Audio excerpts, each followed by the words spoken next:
പ്രസവശേഷം ഓർമ്മക്കുറവ് തോന്നുന്നുണ്ടോ നിങ്ങൾക്ക്? അതോ നിങ്ങളുടെ പാർട്ട്ണറിന് ഇങ്ങനെ ഒരു പ്രശ്നം നോട്ട് ചെയ്തിട്ടുണ്ടോ? അപ്പൊ ഈ വീഡിയോ ഇപ്പൊ തന്നെ സേവ് ചെയ്തോളൂ. ഇത് ഫുള്ള് കാണാനും മറക്കണ്ട. പോസ്റ്റ്മോർട്ടം മെമ്മറി ലോസിന്റെ ലക്ഷണങ്ങൾ എന്തൊക്കെയാണ്? ഇപ്പൊ ചെയ്തുകൊണ്ടിരുന്ന കാര്യങ്ങൾ തന്നെ പെട്ടെന്ന് മറന്നു പോവുക, അടുത്തിടത്ത് തന്നെ സംഭവിച്ച ചില കാര്യങ്ങൾ, ചില പേരുകൾ, വാക്കുകൾ ഇവയൊക്കെ ഓർത്തെടുക്കാനായിട്ട് ബുദ്ധിമുട്ടുണ്ടാകുക, ഒരു കാര്യത്തിൽ അധികം നേരം കോൺസെൻട്രേറ്റ് ചെയ്യാൻ പറ്റാതെ ഇരിക്കുക, പല കാര്യങ്ങളും പ്രോസസ്സ് മനസ്സിലാക്കി എടുക്കുന്നത് കുറച്ചൊന്ന് സ്ലോ ആകുക, ഇതൊക്കെയാണ് കോമൺ ആയിട്ട് കണ്ടുവരുന്നത്. എന്തുകൊണ്ടായിരിക്കാം ഇങ്ങനെയൊക്കെ സംഭവിക്കുന്നത്? Number 1, hormonal changes. പ്രഗ്നന്റ് ആവുമ്പോൾ സ്ത്രീകളുടെ ഹോർമോൺസ് ആയ ഈസ്ട്രോജൻ, പ്രൊജസ്ട്രോൺ ഒക്കെ വളരെ ഹൈ ലെവലിലേക്ക് പോകും. എന്നാൽ ഡെലിവറി കഴിയുമ്പോഴത്തേക്കും അതൊരു സഡൻ ഡ്രോപ്പുമാണ് ഉണ്ടാകുന്നത്.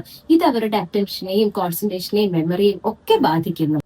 സെക്കൻഡ് റീസൺ, ബ്രെയിനിൽ ഉണ്ടാകുന്ന ചേഞ്ചസ്.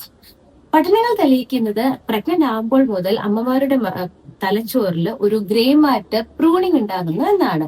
ഇത് കുഞ്ഞിന്റെ നീഡ് മനസ്സിലാകാനും ബേബിയെ കൂടുതൽ ടേക്ക് കെയർ ചെയ്യാനും ഒക്കെ വേണ്ടിയിട്ടാണ് ഈ ഒരു ചേഞ്ചസ് ഉണ്ടാകുന്നത്. എന്നാൽ ഇത് നെഗറ്റീവായിട്ട് ഇമ്പാക്ട് ചെയ്യുന്നത് നമ്മുടെ മെമ്മറി സൈഡിലാണ്. തേർഡ് വൺ, സ്ലീപ്പ് ഡിപ്രൈവേഷൻ, അതായത് ഉറക്കക്കുറവ്. നമുക്കറിയാം, കുഞ്ഞിനെ ടേക്ക് കെയർ ചെയ്യണം, അതിന് ഫീഡ് ചെയ്യണം, ഡയപ്പേഴ്സ് ചേഞ്ച് ചെയ്യണം, വീട്ടിലെ കാര്യങ്ങൾ നോക്കണം. ഇതിനിടയ്ക്ക് പല അമ്മമാരുടെയും ഉറക്കം കുറയുകയോ നഷ്ടപ്പെടുകയോ ചെയ്യുന്നുണ്ട്. ഇത് ഈ ഒരു ഫോർഗറ്റ്ഫുൾനെസ്സിലേക്ക് നയിക്കാം. ഫോർത്ത് വൺ, ആഹാരം, ന്യൂട്രീഷൻ ഇൻടേക്കിന്റെ കുറവ്. കുഞ്ഞിനെ ടേക്ക് കെയർ ചെയ്യുന്നതിന്റെ കൂട്ടത്തിൽ നമ്മുടെ ആരോഗ്യം ശ്രദ്ധിക്കാൻ, നമ്മുടെ സമയത്ത് ആഹാരം കഴിക്കാനും ഒക്കെ മറന്നു പോകാറുണ്ട്. ഇതും മെമ്മറി ലോസിലേക്ക് നയിക്കുന്നുണ്ട്. And the next one, stress, anxiety, depression. നമുക്ക് എല്ലാവർക്കും അറിയാം, അമ്മമാരുടെ തലയിൽ ഒരുപാട് കാര്യങ്ങളാണ്.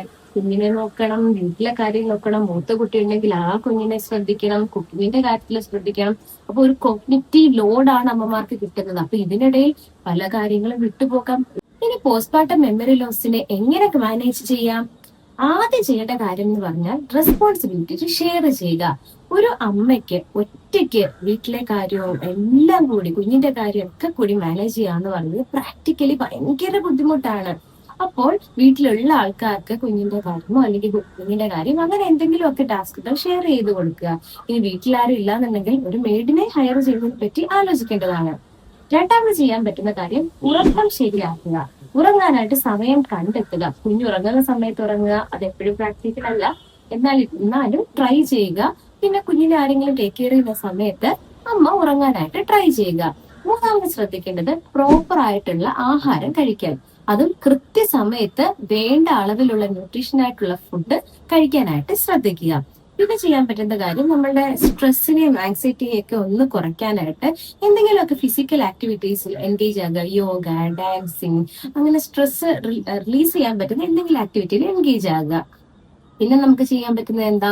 നമ്മുടെ ബ്രെയിനിനെ എപ്പോഴും ആക്റ്റീവായിട്ട് നിർത്താൻ പറ്റുന്ന എന്തെങ്കിലുമൊക്കെ പുതിയ കാര്യങ്ങൾ പഠിക്കുക. പുതിയൊരു സ്കില്ലോ ഒരു ലാംഗ്വേജോ അങ്ങനെ എന്തെങ്കിലും ട്രൈ ചെയ്യുക.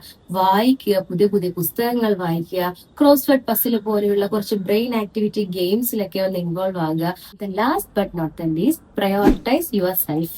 ഈ പോസ്റ്റ്മോർട്ടം മെമ്മറി ലോസ് ഒക്കെ സർവ്വസാധാരണമാണെന്ന് നിങ്ങൾ മനസ്സിലാക്കുക. ചിലർക്ക് ഒരു 1 ഇയർ കഴിയുമ്പോൾ ബെറ്റർ ആകും, ചിലർക്ക് 3-4 വർഷങ്ങൾ എടുക്കും ഈ ഹോർമോണൽ ചേഞ്ചസും സ്ട്രെസ്സും ഒക്കെ ഒന്ന് നോർമലൈസ് ആവാനായിട്ട്. അപ്പൊ ഈ ഒരു സമയം കഴിയുമ്പോൾ ഇതൊക്കെ ബാക്ക് ടു നോർമലിലേക്ക് പോകും. അപ്പൊ അതുകൊണ്ട് self care and self love ഇത് വളരെ ഇമ്പോർട്ടന്റ് ആണ്. അപ്പോ ഈ ഒരു വിവരം നിങ്ങളുടെ പാർട്ട്ണറിനോ സുഹൃത്തുക്കൾക്കോ ഒക്കെ ഷെയർ ചെയ്യാൻ നിങ്ങൾ മറക്കില്ലല്ലോ, അല്ലേ? ഈ പേജും കൂടി ഫോളോ ചെയ്താലും ഇതുപോലത്തെ അപ്ഡേറ്റ്സ് നിങ്ങൾക്ക് ഇനിയും ലഭിക്കും. ഓക്കെ.